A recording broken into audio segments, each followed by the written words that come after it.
గ్రంథము 30వ కీర్తన ఉత్తర ప్రత్యుత్తరములుగా చదువుకుందాం.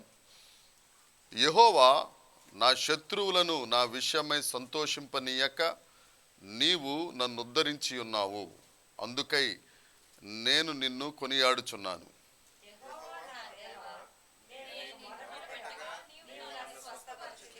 యెహోవా పాతాళములో నుండి నా ప్రాణమును లేవదీసితివి, నేను గోతిలోనికి దిగకుండా నీవు నన్ను బ్రతికించితివి.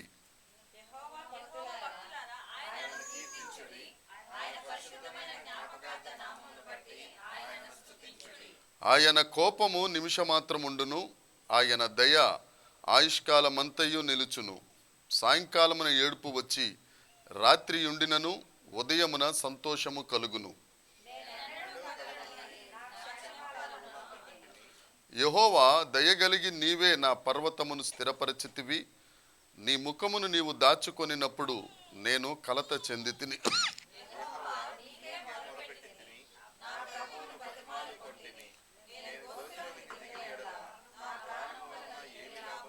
మన్ను నిన్ను స్తుతించునా, నీ సత్యమును గూర్చి అది వివరించునా.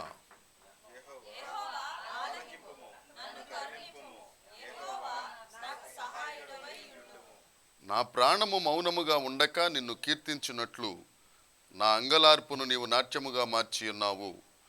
నీవు నా గోనెపట్ట విడిపించి సంతోష వస్త్రము నన్ను ధరింపజేసి ఉన్నావు. యెహోవా నా దేవా, నిత్యము నేను నిన్ను స్తుతించెదను. దేవుడి వాక్యమును మనందరి వినికిడిలో దీవించి ఆశీర్వదించి ఫలభరితము చేయునుగాక. ఆమేన్. అందరం కూర్చుందామండి, కూర్చుందాం. దేవునికి మహిమ కలుగునుగాక, యేసయ్యకు మహిమ కలుగునుగాక.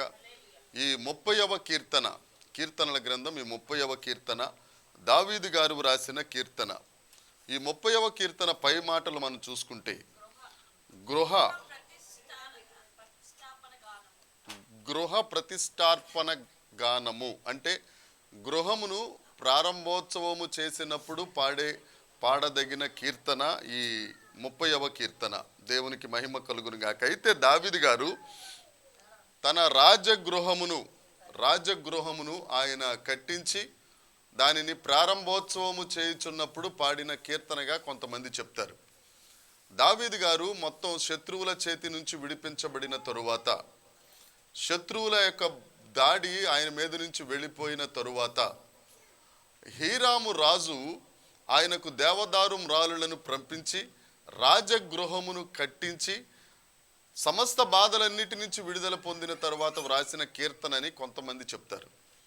కొంతమంది ఏం చెప్తారంటే దేవుని మందిరమును కట్టించుటకు అబీనాదాబు ఇంటి దగ్గర నుంచి ఓబేదేదేము ఇంటి దగ్గరికి ఆ మందసం వచ్చిన తరువాత, అబీనాదాబు ఇంటిలో 20 సంవత్సరాలు ఉన్న ఆ మందసం, ఓబేదేదేము ఇంటిలో 3 నెలలు ఉన్న ఆ మందసం ఆ కుటుంబాన్ని, ఆ కుటుంబ సభ్యులందరినీ ఆశీర్వదించుచుండగా దావీదు గారు దేవుడు చెప్పిన మాట చొప్పున ఆ మందసాన్ని ఏ విధంగా తీసుకురావాలో ఆ ప్రజలందరినీ, ఆ కహతీయులను ఏర్పాటు చేసుకుని ఆ మందసాన్ని తీసుకొస్తున్నప్పుడు హీరాము రాజు ద్వారా మరలా ఆ లెబానోను దేవదారు వృక్షాలను తేవాలని కబురు పంపినప్పుడు వ్రాసిన కీర్తనని కొంతమంది చెప్తారు. ఇలా రకరకాల అభిప్రాయాలు ఉండగా ఈ కీర్తన ఏదైతేనేమి శ్రమలలో నుండి బయటకు వచ్చిన తరువాత దేవుడు సంతోషమిస్తారని దావీదు గారు వ్రాసిన కీర్తనగా పెద్దలు, బైబిలు జ్ఞానులు చెప్తారు. అయితే మొదటి వచనాన్ని చదువుకుందాం. యెహోవా నా శత్రువులను నా విషయమై సంతోషింపనీయక నీవు నన్ను ఉద్ధరించి ఉన్నావు, అందుకై నేను నిన్ను. దావీదు గారికి చాలామంది శత్రువులు ఉన్నారు. కొంతమంది కనిపించే శత్రువులు, కొంతమంది కనపడని శత్రువులు. సౌలు వంశానికి చెందిన షిమి అని ఒక ఆయన ఉన్నాడు. ఆయన మనుషులకు కనపడ్డ, అడవుల్లోనే ఉంటాడు. కుటుంబ సభ్యుల్లో అబ్షాలోము దావీదు గారిని తరుముతున్నప్పుడు మహానయీము దగ్గరికి వెళ్తున్నప్పుడు షిమి కనపడి రకరకాల తిట్లు, రకరకాల దూషణ మాటలు దావీదు గారిని మాట్లాడారు. ఇక్కడ దావీదు గారు అంటారు, యెహోవా నా శత్రువులను నా విషయమై సంతోషింపనీయక. ఎంతమంది శత్రువులైతే దావీదు గారికి ఎదురుగుండా నిలబడ్డారు. 23వ కీర్తనలో దావీదు గారు చెప్పిన మాట, నా శత్రువుల ఎదుట నీవు నాకు భోజనమును సిద్ధపాటు చేస్తావు. శత్రువుగా ఉన్న సౌలు గారు ఆత్మహత్య చేసుకుని చనిపోయాడు. షిమీ ఎంత తిట్టినా కానీ షిమీ ఎదుటే మళ్ళీ రాజు అయిపోయాడు. అబ్షాలోము సొంత కొడుకే తండ్రి మీద కాళ్ళెత్తిన ఆ కొడుకు కూడా ఆ చెట్టుకు వేలాడి ఆయన చనిపోయాడు. ఎంతమంది శత్రువులు దావీదు గారికి ఎదురుగుండా నిలబడినా ఆయన నమ్మకం ఒకటే, నా దేవుడు నా శత్రువులు ఎదుట భోజనమును సిద్ధపాటు చేస్తాడు. ఈ మొదటి వచనం దాన్నే చూపిస్తూ ఉంటుంది. యెహోవా నా శత్రువులను నా విషయమై సంతోషింపనీయక. మన దేవుడు కూడా మన శత్రువులను ఎప్పుడు మన ఎడల సంతోషింపనీయడు. ఎప్పుడు మనం దేవుని యందు నమ్మిక ఉంచితే. 23వ కీర్తన మన బ్రతుకులో ఉంటే 30వ కీర్తన 1వ వచనం తప్పకుండా మన జీవితంలో నెరవేరుతుంది. అందుకై నేను నిన్ను కొనియాడుచున్నాను. మన దేవుణ్ణి ఎందుకు స్తుతించాలి, దేవుణ్ణి ఎందుకు ఆరాధించాలి అని అంటే, మన శత్రువు మన పట్ల సంతోషం అనేది ఉండదు. అలాగని మనుషులు మన శత్రువులు కాదు, మన శత్రువు ఒకరే, ఆయనే అపవాది. అపవాది ఎప్పుడు మింగేద్దామా, ఎప్పుడు పడగొట్టేద్దామా, విశ్వాసంలో ఎప్పుడు వాళ్ళని కిందకి లాగేద్దామా అని ప్రయత్నం చేసినా మనం దేవుణ్ణి నమ్ముకుంటే అపవాది సంతోషింపడు, మనము అపవాది మీద విజయం సాధిస్తాం. దేవుని స్తోత్రం. రోమాపత్రిక 16వ అధ్యాయం 20వ వచనం, సమాధానకర్తయగు దేవుడు సాతానును మన పాదముల కింద శీఘ్రముగా, ఎప్పుడు మనం నమ్మినప్పుడు ప్రసంగంలోకి వెళ్ళినప్పుడు దాని గురించి మనం వివరంగా తెలుసుకుందాం. రెండవ మాట, యెహోవా నా దేవా నేను నీకు మొర్ర పెట్టగా నీవు నన్ను స్వస్థపరిచితివి. దావీదు గారికి భయంకరమైన వ్యాధులు కొన్ని వచ్చినాయి. అంతరంగ బాధలు కావచ్చు, శారీరక రుగ్మతలు రావచ్చు. ఏం వచ్చినా కానీ ఇక్కడ దావీదు గారు చెప్తున్న మాట, యెహోవా నా దేవా నేను నీకు మొర్ర పెట్టగా నీవు నన్ను స్వస్థపరిచావు. మూడవది, యెహోవా పాతాళములో నుండి నా ప్రాణమును, నేను గోతిలోనికి దిగకుండా నీవు నన్ను బ్రతికించితివి. మామూలుగా తర్జుమాలో ఏమని ఉంటుందంటే, పాతాళములో నుండి నా ఆత్మను. పాతాళంలో ప్రాణం ఉండదు, పాతాళంలో ఆత్మ ఉంటుంది. షియోల్, పాతాళము అని అంటే షియోల్. ఆ షియోల్లో ఏముంటుందంటే మన సోల్, ఆత్మ ఉంటుంది. మనం తప్పు పనులు చేశామనుకోండి, దేవునికి వ్యతిరేకంగా ఉన్నామనుకోండి, మన ఆత్మ పాతాళానికి వెళ్ళిపోతుంది. దావీదు గారు అంటారు, నేను నీకు మొర్ర పెట్టగా నువ్వు నన్ను స్వస్థపరిచావు, అంతేకాదు పాతాళములో నుండి నా ఆత్మను లేవదీసితివి. మూడోది, నేను గోతిలోనికి దిగకుండా నీవు నన్ను బ్రతికించితివి. 2వ వచనంలో ప్రాణాన్ని స్వస్థపరిచాడు. 3వ వచనం మొదటి లైన్లో ఆత్మను, తర్వాత రెండవ భాగంలో నేను గోతిలోనికి దిగకుండా నీవు నా శరీరమును ఏం చేసావట, బ్రతికించావు. అంటే ప్రాణాత్మ శరీరములను దేవుడు రక్షించిన తరువాత, ఎప్పుడు నేను ఆయన్ని నమ్ముకుని ఆయనకు మొర్ర పెట్టినప్పుడు. ఇక్కడ ఏమైనా ఆశీర్వాదం కోసం ప్రార్థన చేసినట్టుగా ఏమైనా కనపడిందండి 30వ కీర్తనలో? ఏమండి, ప్రాణం రక్షించబడాలి, శరీరం రక్షించబడాలి, ఆత్మ రక్షించబడాలి. మనందరం కలిసి దేవునికి మొర్ర పెట్టాలి. అప్పుడు ఆయన శత్రువుల చేతిలో నుండి మనలను విడిపించాలి. 4వ మాట చదువుకుందాం. యెహోవా భక్తులారా ఆయనను కీర్తించుడి, ఆయన పరిశుద్ధమైన జ్ఞాపకార్థ నామమును బట్టి స్తుతించుడి. ఈ మాట జాగ్రత్తగా వినండి. యెహోవా భక్తులారా ఆయనను ఏం చేయాలంట, కీర్తించుడి. మనం కూడా దేవుణ్ణి కీర్తన చేస్తూ ఉంటాం. దేన్ని బట్టి? నీవు చేసిన ఉపకారములకు నేనేమి, ఉపకారాలను బట్టి స్తుతిస్తాం. కృపామయుడా నీలో నా, కృపను బట్టి దేవుణ్ణి స్తుతిస్తాం, దయను బట్టి దేవుణ్ణి స్తుతిస్తాం. దావీదు గారికి మనకి ఉన్న వ్యత్యాసం అదే. మనం వాగ్దానాన్ని వెనకాల పడతాం, దావీదు గారు ఆజ్ఞల వెనకాల పడతారు.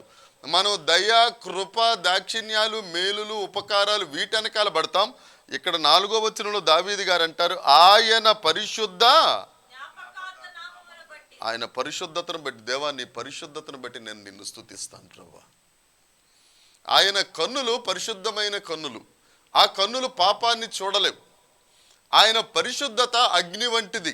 అందుకే యెషయా గ్రంథం 6వ అధ్యాయంలో ఉంటుంది, ఆ కెరూపులు సెరూపులట 2 రెక్కలతో దేన్ని మూసుకుంటున్నాయి, కళ్ళు మూసుకుంటున్నాయి దేవుని యొక్క పరిశుద్ధతను చూడలేక. ఇక్కడ దావీదు గారు అంటారు, నీ పరిశుద్ధ నామాన్ని బట్టి ప్రభువా నేను కీర్తిస్తాను. ఒక గొర్రెల కాపరి రాసిన కీర్తన అండి ఇది.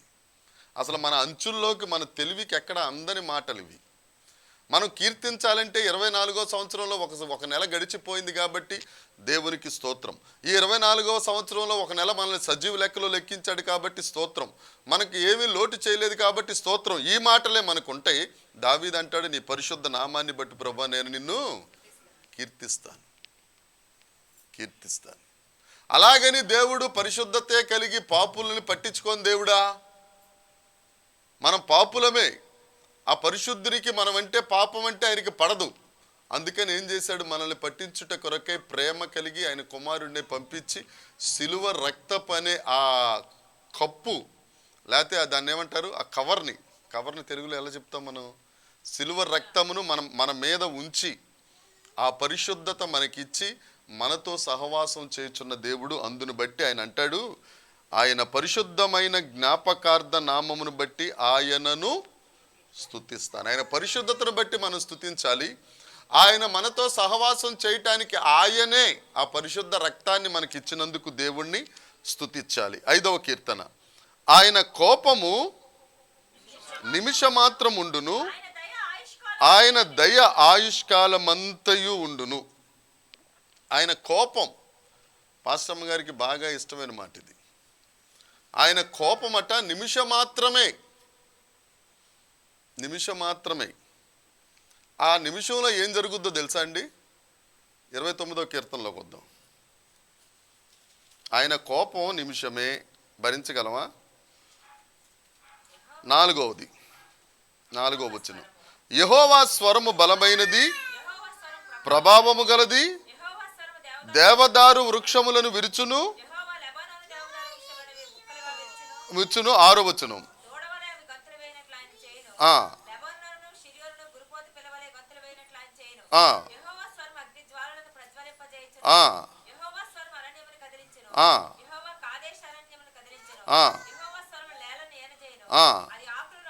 చూసారా? ఆయన ఒక్క నిమిషం అండి, ఒక నిమిషం ఉంటే చాలు.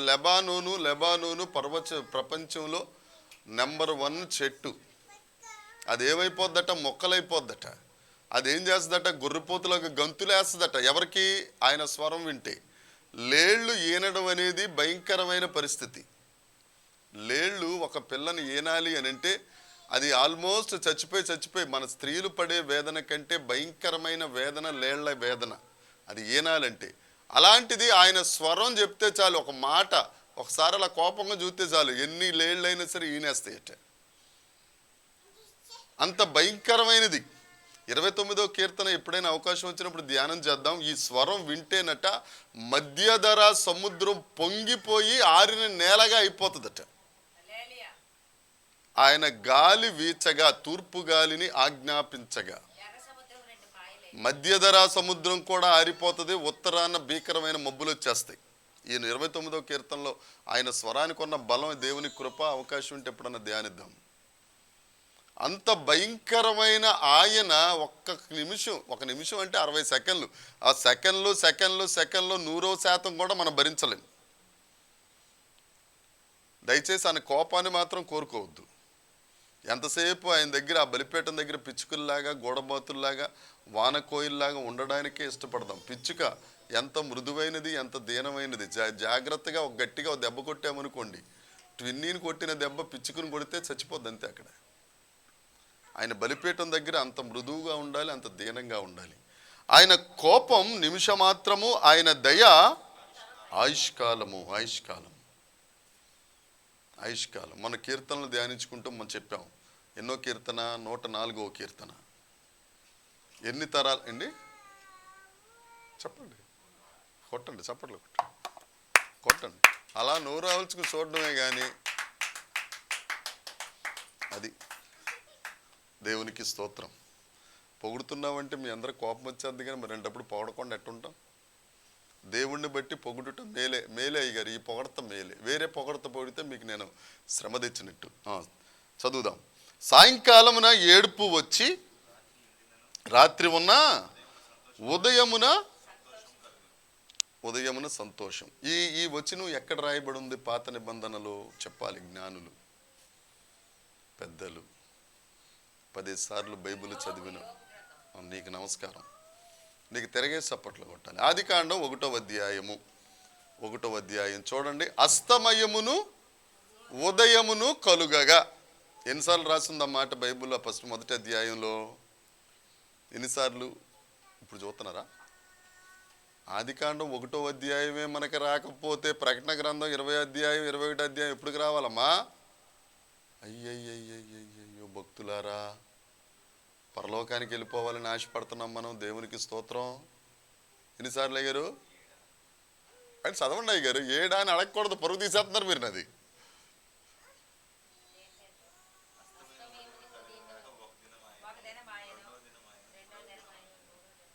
ఏమండి? లాజిక్ ఉంది కదా. 5 రోజుల్లో దేవుడు సృష్టించాడు, 5 సార్లు ఉంటుంది ఆ మాట. దానికోసం ఎందుకు ఆలోచిస్తున్నారు? ఏమండి? 7వది విశ్రాంతి దినం కదా. అస్తమయమును ఉదయమును కలుగగా అంటే దేవుడు రోజును దేంతో మొదలు పెట్టాడు? అయితే ఆడ లేకపోతే మగ. ఏమండి? ఇక అటు ఇటు కాకుండా అంటే ఎప్పుడో కదా పుట్టేది.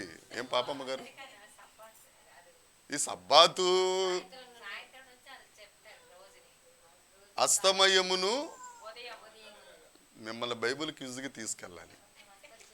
నన్ను పరిగెట్టించి తంతారు. నువ్వు ఒక పాస్టర్వే, మీ విశ్వాసులు బైబిల్ క్విజ్కి తెచ్చావా? ఎల్లు అని. సబ్బాత్ అంట. సబ్బాత్కి దీనికి ఏం సంబంధం అండి? ఏదీ కాదు, నువ్వు చెప్పింది ఏదీ కాదు. అస్తమయమును మీరు మీ చెల్లికి కోఆపరేట్ చేసినట్టుగా దేవుడు కూడా తన పిల్లలకి కోఆపరేట్ చేయడు. వదిలేసేయండి. మీ ఇద్దరు మాట్లాడుకోవద్దు. మీ డప్పు మీరే కొట్టుకోవాలి, మీ డప్పు మేం కొట్టాలా, అది అర్థం. మీ డప్పు మీరే కొట్టుకుంటే బూడిద రాలును. అది నయమాన్ దగ్గరికి పంపించాలి మీ ఇద్దరిని. అస్తమయమును ఉదయమును కలుగగా. దేవుడు రోజుని సాయంకాలంతో మొదలుపెట్టాడు. ఏమండి? ఒకవేళ ఇక్కడ ఉన్న మాట దావీదు గారి నమ్మకం ఏంటంటే, సాయంకాలపున ఏడుపు వచ్చి రాత్రి చీకటి ఉన్నా ఉదయం ఏమొస్తుందట? సంతోషం. ఉదయాన్న వెలుగు వచ్చేస్తుంది. మన జీవితాల్లో రాత్రి అనేది వస్తుంది. వసంత చెల్లెమ్మ వస్తుంది. చీకటి అనేది వస్తుంది. ఆ చీకటి ఎంతకాలమో ఉండదు, కానీ ఆశీర్వాదం మాత్రం 1000 తరాల వరకు ఉంటుంది. దేవునికి స్తోత్రం కలుగునుగాక. మన దేవుడు అంత గొప్ప దేవుడు. మనం సంతోషం వచ్చిన తర్వాత ప్రతి ఒక్కరి జీవితంలో 6వ వచనం కూడా జరుగుతుంది. ఏంటంటే 6వ వచనం, నేను ఎల్లప్పుడూ అనుకుంటాం.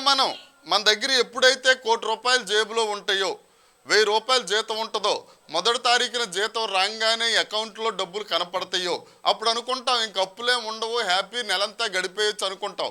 5వ తారీఖు బ్యాంక్ అంతా కట్ అయిపోయిన తర్వాత అప్పుడు అనుకుంటాం పాపులము మేము అని. ఏమండి? దావీదు గారు కూడా అలాగే అనుకున్నాడు. అసలు ఎప్పుడైనా దావీదు మాట మాట్లాడతాడా? నేనెన్నడూ కదలనని చదవాలి అనుకున్నాడట. అసలు ఈయన మాట ఏంటంటే వాడుక మాట, నేనైతే నా దేవుని మందిరంలో పచ్చని ఒలీవ వృక్షం వలె ఉంటాను. నేనైతే నా దేవుడిని ఎల్లప్పుడూ స్తుతిస్తాను. దేవుని కృప మీద ఆధారపడుతున్న మనిషి సుఖం వచ్చేసరికి, సంతోషం వచ్చేసరికి 6వ వచనం చూడండి ఏమంటున్నాడు? నేను ఎల్లప్పుడూ కదలనని నా క్షేమకాలమును అనుకొంటిని. ఈయన అనాల్సిన మాట ఏంటి? నా దేవుడు ఎప్పుడు నాతో పాటు ఉన్నాడు కాబట్టి నేను కదల్చబడనని నేను అనుకుంటుని అని మాట్లాడాలి. ఈయన దేవుడు అనే మాట ఈ 6వ వచనంలో ఎక్కడా కనపడలేదు. మన జీవితంలో కూడా అంతే. ఎల్లప్పుడూ సంతోషం ఉంది అని అంటే మన దేవుని వైపు చూడం. అప్పుడప్పుడు చిన్న జర్కులు ఇస్తూ ఉంటాయి, చిన్న కష్టాలు వస్తూ ఉంటాయి. అప్పుడు దేవుడి పాదాల దగ్గరే ఉంటాం మనం. ఏమండి? దేవుని పాదాల దగ్గరే ఉంటాం. ఎప్పుడన్నా పిల్లలు ఉద్యోగం చేసుకుని వాళ్ళకి జీతాలు పెరుగుతున్నారు అనుకోండి, ఫ్రెండ్స్ కూడా పెరుగుతూ ఉంటారు. దేవుడికి తల్లిదండ్రులకి దూరం అవుతుంటారు. ఎప్పుడోకప్పుడు ఏ స్నేహితుడు జాగ్రత్తగా వచ్చిన దెబ్బ కొట్టాడు అనుకోండి, అప్పుడు ఫోన్ వచ్చేది అమ్మా అని. ఇది కామన్. ఇది ఎక్కడికి దేవుడి దగ్గర కూడా అంతే. మనం ఎప్పుడైతే దేవుని దగ్గర క్షేమకాలం అధికం అవుతూ ఉంటుందో దేవుణ్ణి విడిచిపెడితే మాత్రం ఇక అక్కడి నుంచి ఉంటుంది. ఏంటట 7వ వచనంలో ఉంటుంది ఆ మాట. ఇప్పుడు క్షమాపణ అనేది వస్తుంది. యెహోవా దయ కలిగి నీవే 7 సంవత్సరాలు యూదులను పరిపాలించిన తరువాత, ఎక్కడ పరిపాలించాడు ఈయన యూదులను 7 సంవత్సరాలు? హెబ్రోనులో పరిపాలించిన తరువాత 33 సంవత్సరాలు యెరూషలేములో పరిపాలన చేయటానికి యెబూసీనీలకు కౌరు పెట్టాడు. మన ప్రత్యక్ష గుడారము మజిలీలు, మందసము మజిలీల్లో కూడా ఈ సందర్భాన్ని మనం నేర్చుకున్నాం. ఆ యెబూసీనులకి కౌరు పెడితే యెబూసీనులు అన్నారట, మా దగ్గరున్న గుడ్డోళ్ళు కుంటోళ్ళు నిన్ను జయించేస్తారు దావీదు, ఒకవేళ వాళ్ళు నిన్ను జయించకపోతే మా దేవత మమ్మల్ని క్షమించదు. ఎంత గర్వమో చూడండి. వాళ్ళను జయించి ఆ యెరూషలేమును స్వాధీనం చేసుకుని, ఆ తరువాత అరణ్యంలో ఉన్న యూదా పట్టణాన్ని స్వాధీనం చేసుకుని, దేవా నీ దయ చొప్పున నేను పర్వతాల మీద నేను స్థిరపడి తిని. ఇది దావీదు గారి చరిత్ర. ఆత్మీయంగా ఏంటి అని అంటే, ప్రభువా నా శత్రువులైన సాతానును నువ్వు జయించుటకు నాకు శక్తినిచ్చి, పరిశుద్ధ పర్వతము మీద, సియోను పర్వతము మీద, దేవాలయం ఉన్న పర్వతము మీద. యెరూషలేము ఎక్కడుందండి? పర్వతాల మీద. ఎన్ని కొండల మీద? ఎన్ని లోయలు? 7 లోయలు 7 పర్వతాల మీద ఉన్న ఆ యెరూషలేము పట్టణము మీద. అంటే దేవా నీకు సమీపముగా సియోనులో నేను నివసించుటకు నీవు నన్ను స్థిరపరిచితివి. తర్వాత నీ ముఖము నీవు దాచుకొనినప్పుడు నేను కలత చెందితిని, కలవరపడి తిని, భయపడి తిని. నీ ముఖ కాంతిలో నా రహస్య పాపములు. అంటే ఈయన గారు 6వ వచనంలో చేసింది పాపమే. ఏమండి? ఆయన ముఖకాంతి దగ్గరికి వెళ్ళినప్పుడు ఎప్పుడు వస్తుంది ఆయన ముఖకాంతి మన మీదకు? మనం ఆయన ముఖకాంతిలోనికి ఎప్పుడు వెళ్ళగలము? ఎప్పుడు వెళ్ళగలం? వాక్యాన్ని చదివినప్పుడు, ప్రార్థన చేసినప్పుడు ఆయన ముఖకాంతిలోనికి మనం వెళ్తాం. ఆ ముఖకాంతి మన దగ్గరికి మన మీద పడినప్పుడు అద్దంలో నీ ముఖం, నీ మచ్చలు ఏ విధంగా కనపడతాయో ఆ ముఖకాంతిలో మన రహస్య పాపములు. ఏ పాపాలండి? గుండెల్లో ఉంటాయి పాపాలు, పైకి మాత్రం పరిశుద్ధులమే. తెల్ల చొక్కా, పూల చొక్కా వేసుకొచ్చాను కానీ మామూలుగా తెల్ల చొక్కా, తెల్ల పాయింట్ వేసుకుని జాగ్రత్తగా మేకప్ చేసుకుని చక్కగా కాఫింగ్ వేసుకుని పరిశుద్ధంగా కనపడతాం. గుండెల్లో ఎన్ని పాపాలు ఉన్నాయో ఆయనకే తెలుస్తాయి. ఆ పాపాలన్నీ మనకి ఎక్కడ కనపడతాయి అంటే దేవుని సన్నిధికి వెళ్ళినప్పుడు. తర్వాత 8వ వచనం, యెహోవా నీకే మొర్ర పెట్టి తిని, నేను గోతిలోనికి దిగిన ఎడల ఏ లాభం? ప్రభువా నీకే మొర్ర పెట్టాను ఆయన, నన్ను క్షమించమని. తర్వాత నా ప్రభువును నేను ఎప్పుడన్నా బతిమలాడామో? అసలు మనకి ఈ సంగతి తెలుసా? బతిమలాడడం అంటే చెప్పాలి. పెళ్ళైన వాళ్ళకి బాగా అర్థం అవుద్ది. ఆడవాళ్ళు ఎప్పుడు బతిమలాడరు. ఏమండి? మా చెల్లెమ్మ ఎలా చూస్తుంది. కొంతమంది ఉంటాం, నన్ను అడగాలి బతిమలాడుకోవడం ఎలాగో. నవ్వులోనే అర్థం ఉంది. పృథ్వీ గారికి ఏం అర్థం కావట్లేదు. ఇప్పుడు నాకు అవసరమేనైనా రాబో కాలంలో నీవు కూడా ఈ లోయ అనేది ఉంటుంది నీకు. వాళ్ళు సారీ చెప్పరు, అందరికీ చెప్తారు కానీ భర్తకి సారీ చెప్పరు. ఏమండి?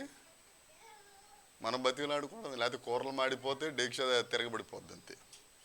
బతిమలాడుకోవడం అంటే బాబు నాయన అమ్మ. దేవుణ్ణి మనం ఎప్పుడైనా ఈ విధంగా ప్రార్థన చేశామా? ఏమండి? ఒకసారి చదువుదాం మరలా 8వ వచనం. యెహోవా నీకే మొర్ర పెట్టుకొంటిని, నా ప్రభువును నేను. ఏం ప్రభువా, ఎందుకు చేయు నాయన నాకు?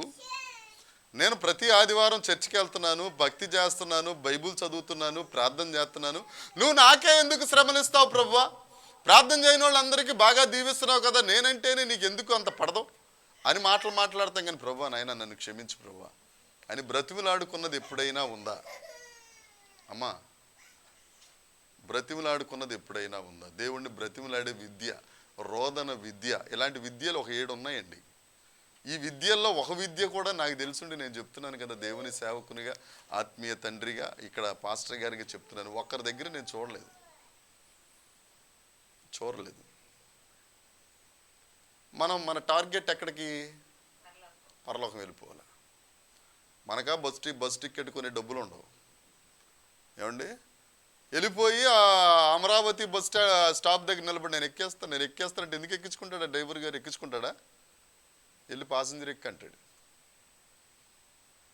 ఒక్కసారి జ్ఞాపకం చేసుకోండి, ఆయన కోపం నిమిషం మాత్రమే. ఆ నిమిషం మాత్రం కోపం కూడా ఎందుకు వస్తుందంటే ఇవేవి మన దగ్గర లేవు. మన ప్రాణం కొరకు మనం ప్రార్థన చేయు, మన ఆత్మ కొరకు మనం ప్రార్థన చేయు, మన దేహం కొరకు మనం ప్రార్థన చేయు. ఎంతసేపు శరీరాశ, నేత్రాశ, జీవపు డంబం కొరకే. పద్దాకి ఇదే పని. నువ్వు దేవుణ్ణి బతిమలాడుకునేది ఎక్కడా? దేవునికి మొర్ర పెట్టేది ఎక్కడా? ఆయన పరిశుద్ధ నామము కొరకు ఆలోచించేది ఎక్కడా? మన జీవితాల్లో రోజులు దొరికిపోతున్నాయి, సంవత్సరాలు దొరికిపోతున్నాయి. ఇంకెక్కడున్నామంటే ఏసిన దగ్గరే ఉన్నాం సార్. ఎక్కడికి వెళ్ళాం సార్, మేము ఇక్కడే ఉంటాం. ఎదుగు బతుకు లేని జీవితమే. ఇక్కడ ఆయన అంటాడు, నా ప్రభువును నేను బ్రతిమలాడుకుంటుని. ఎందుకు బ్రతిమలాడుకున్నాడట? ఏం చూస్తే బ్రతిమలాడడం వచ్చింది? చదవాలి. గోతిలోనికి దిగిన ఎడల మన్ను నిన్ను స్తుతించునా, వివరించునా. అంటే ఈయన గారు ఎక్కడికి వెళ్ళాడు? సమాధుల దొడ్డి దగ్గరికి వెళ్ళాడు. సమాధుల దొడ్డిలో తిరుగుతూ ఉంటే అక్కడ అన్ని సమాధులు ఉంటాయి. ఆదివారం అయినా సమాధులు అలాగే ఉంటాయి. ఒక్క ఈస్టర్ రోజున మాత్రం దానికి మంచి అలంకారం చేస్తారు. నవంబర్ నెలలో, డిసెంబర్ నెలలో మంచి అలంకారం చేస్తారు. ఆల్ సోల్స్ డే అని, ఆత్మల దినమంట. మరి దేవుడు కనిపెట్టాడో బైబిల్లో ఎక్కడుందో మనకు తెలియదు. ఆల్ సోల్స్ డే, అన్ని ఆత్మలకు పండగ చేసేస్తారు వెళ్ళిపోయి. మీకు ఏమన్నా అవకాశం ఉంటే నాకు చెప్పండి. నవంబర్లో బెటర్గుంటలో మంచి బ్రహ్మాండంగా జరుగుద్ది పండగ. ఆల్ సోల్స్ డే, ఆత్మల పండగ. అక్కడికి వెళ్ళి పూలు గీలు జల్లేసి రకరకాల పండగ చేస్తారు. చేయాల్సిన అవసరం లేదు. మొన్నే గదయ్యా అని అంతా మొన్ను నేను అక్కడికి వెళ్ళి ఆ సమాధుల దొడ్లోకి వెళ్ళి దావీదు గారు ఆలోచించుకుని, ఏ సమాధి చూసినా ఎవరు చూసినా వాళ్ళ తండ్రి సమాధి, యెషయా సమాధి ఉంది, వాళ్ళ అమ్మగారి సమాధి ఉంది, అందరు సమాధులు, సౌలు గారి సమాధి ఉంది. ఏ సమాధి కూడా ఏదో లేచి దేవా నీకు స్తోత్రం అని చెప్పట్లేదు. ఒక దుఃఖ దినముకి ఇంటికి వెళ్ళామనుకోండి, ఏం తెలుస్తుంది తెలుసా? ఓ జీవితం ఇంతేనా ఏమా, అంతేనా? జీవితం ఇంతేనా? బ్రతికి ఇంతేనా? ఈ ఇల్లు, ఈ ఆస్తులు ఇవన్నీ ఇక్కడే ఉంటే ఆత్మ మాత్రం వెళ్ళిపోద్దా అనే ఆలోచన వస్తుంది తప్ప, ఆ ఆత్మ దేవుణ్ణి స్తుతిస్తుంది, ఆత్మ లెగిసొస్తుంది, మనకు కనపడుతుంది, దర్శనం ఎత్తది, మనతో మాట్లాడుతుంది, కల్లో వచ్చి హాయ్ అంటది, కాళ్ళు ఎత్తి చెయ్యి అంటది. ఏముండవు. బైబిల్ జ్ఞానం లేనోళ్ళు మాట్లాడే మాటలు ఇవన్నీ. ఒక మాట చెప్తున్నానండి, నీకు ఏదైనా దర్శనం వచ్చినా, కళ వచ్చినా, లేకపోతే తలంపు వచ్చినా అది వెంటనే బైబిల్ దగ్గరికి వెళ్ళిపోవాలి మనం. బైబిల్లో ఇది ఉందా? పరిశుద్ధ గ్రంథంలో ఉందా? పరిశుద్ధ గ్రంథంలో లేకపోతే తీసి పక్కన పెట్టాలి, నిర్దాక్షిణ్యంగా పక్కన పెట్టాలి. పరిశుద్ధ గ్రంథంలో ఉంటే దాన్ని ఆచరించాలి. లేదు అని అంటే కొన్ని భ్రమ పెట్టే దర్శనాలు వస్తాయి. ఎందుకంటే ఆయనకు భ్రమపరచు ఆత్మ అని పేరు. ఎవరికి? అపవాదికి. నిన్ను భ్రమపరుస్తూ ఉంటాడు. నిన్ను భ్రమపరిచినప్పుడల్లా వచ్చేసారు, కనిపించారు. ఎందుకు కనిపిస్తారు?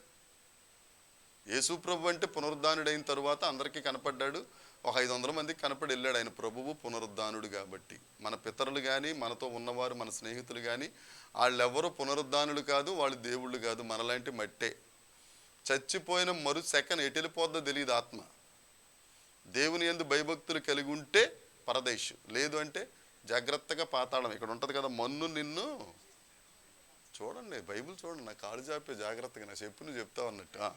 మన్ను స్తుతించునా, నీ సత్యమును గూర్చి అది.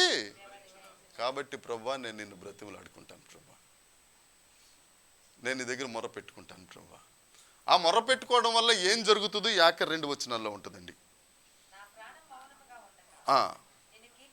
కీర్తించినట్లు నా అంగలార్పును ఏం చేస్తాడు దేవుడు?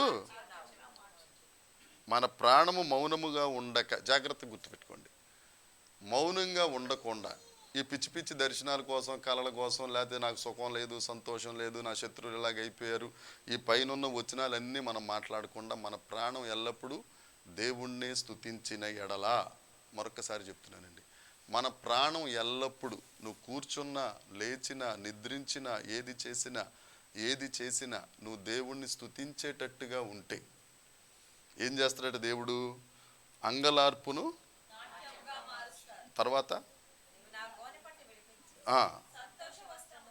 సంతోష వస్త్రం. రాత్రి అంతా ఏడుపు ఉంటుంది, నువ్వు ఆయన్ని స్తుతిస్తున్నావు అనుకో, ఏం చేస్తాడట? అంగలార్పు ఏం చేస్తాడట? మారుస్తాడు. సంతోష వస్త్రం. నువ్వు ఎంత నల్ల డ్రెస్ వేసుకుని, ఎంత సిరిగిపోయిన, అలాగని చెప్పి సిరిగిపోయిన ప్యాంట్లు, సిరిగిపోయిన సొక్కలు కాదు, ఎంత భయంకరమైన లేని పరిస్థితుల్లో ఉన్నా దేవుడు నీ నోటి నిండా నవ్వు ఉంచెను. దేవునికి స్తోత్రం. అది కితకితలు పెట్టుకుంటే వచ్చే నవ్వు. కొంతమంది నవ్వుతుంటారు, గుండెల నిండా బాధ పెట్టుకుని పైకి మాత్రం ప్లాస్టిక్ నవ్వుతూ ఉంటారు. ఎవరిలాగా పాత రోజుల్లో ఎవరండి ఆయన పేరు? వార్త శాంతి స్వరూప్. ఆయన ఎప్పుడు నవ్వుతారండి, అలాగే ఉంటుంది ఆయన నవ్వు. అది ప్లాస్టిక్ నవ్వు. ఆ నవ్వు కాదు. దేవుడు మనకు పరలోకపు సంతోషమునిచ్చునుగాక. ఆఖరి మాట, యెహోవా గట్టిగా, యెహోవా. ఆ నమ్మకం కనపట్ల నాకు. యెహోవా నిత్యము నేను నిన్ను అబద్ధము. అది ఇది బాగుంది. యెహోవా నా దేవా నిత్యం నిన్ను స్తుతిస్తాను ప్రభువా. మా ఆవిడ దగ్గరికి వెళ్ళి, ఆఫీస్ విడిచిపెట్టిన తర్వాత అందరూ ఉండగా, మంజులా నేను నిన్ను నిత్యము ప్రేమిస్తానంటే ఎలా ఉంటుంది ఆవిడకి? ఉంటుందా ఉండదమ్మా? మొన్న ఎయిర్పోర్ట్ దగ్గరికి వెళ్ళి వాళ్ళ అక్కగారు దండేస్తుంటే ఈవిడేడ్చేస్తుంది, ఆవిడ ఏడ్చేస్తుంది, కలిసి ముద్దు. నేను ఉన్నదే చెప్తున్నానమ్మా. ఆ వెనకాల బ్యాక్గ్రౌండ్ చూడండి మీరు, కొంతమంది ఆడవాళ్ళు కనపడతారు ఆ ఫోటో వెనకాల కదా. అది వీళ్ళిద్దరే అంత ఎక్కడ ఢిల్లీ నుంచి వచ్చేని దండేసి అని ముద్దు పెడితేనే వాళ్ళందరూ అలా చూస్తే, నా యెహోవా నా దేవా నేను నిన్ను నిత్యము స్తుతిస్తాను ప్రభు అంటే దేవుడు ఎంత సంతోషిస్తాడు. హల్లెలూయా. ఆయన బతిమలాడుకుంటే ఆయన ఎంత సంతోషిస్తాడు. ప్రాణం కొరకు, ఆత్మ కొరకు, దేహం కొరకు ప్రార్థన చేస్తే ఆయన ఎంత సంతోషిస్తాడు. ప్రభా మన్ను నిన్ను స్తుతించదు ప్రభా, నీ ఆత్మ నాలో ఉంచావు కాబట్టి సజీవులే నిన్ను మహిమపరుస్తారు, నేను నిన్ను స్తుతిస్తాను ప్రభు అంటే దేవుడు ఎంత సంతోషిస్తాడు. ఎంతసేపు ఆయనే మనల్ని సంతోష పెట్టాలి, మనం మాత్రం ఆయనకి ఏ సంతోషమేమో. నువ్వు నీ పని ఏంటంటే దేవుడా, మమ్మల్ని ఎవడు చేయమన్నాడు నిన్ను? మట్టింది చేయమని మేము అడిగామా? నాసికారంధ్రాలు జీవాత్మోదం మేము అడిగామా? ఎందుకు కన్నావు నువ్వు మమ్మల్ని? అడగరా పిల్లలు? అడుగుతారు కొంతమంది పిల్లలు. ఎవడ కనమన్నాడు? నేను కనపన్నా? ఇంకా జంతువుల పేర్లు కూడా ఉపయోగించి మరీ తిడతా ఉంటారు కొంతమంది బుద్ధున్నవాళ్ళు. మంచోడు పాపం వాళ్ళందరూ. దేవుణ్ణి కూడా ప్రభు ఎవరు చేయమన్నారు? నేను మమ్మల్ని ఆశీర్వదించు, మేము సంతోషంగా ఉంటాం, నువ్వు మాత్రం కురుకక నిద్రపోక నువ్వు మమ్మల్ని కాపాడుతూనే ఉండు. మేము రాకపోకల్లో కూడా నువ్వు అడదడ్డంగా డ్రైవ్ చేసేసినా కానీ ఆయన కాపాడుతూ ఉండాలి. పైకి ఏదైనా చిన్న తగిలింది అనుకో, ప్రార్థన చేసుకుని మొదలు పెట్టాక దేవుడు ఏం చేస్తున్నాడు? ఈ మాట చెప్దామండి, గుర్తు పెట్టుకుందాం. యెహోవా నా దేవా నిత్యము నేను నిన్ను స్తుతిస్తాను. స్తుతిద్దాం, అందరం నిలబడదాం. ఆ నిత్యుడైన దేవుణ్ణి, ఆయన దయ ఆయుష్కాలం అంతా చూపించే దేవుణ్ణి, మన శత్రువులను మన ఎడల సంతోషింపనీయని దేవుణ్ణి నిలబడదాం. దేవుణ్ణి స్తుతిద్దాం. మన మధ్యనున్న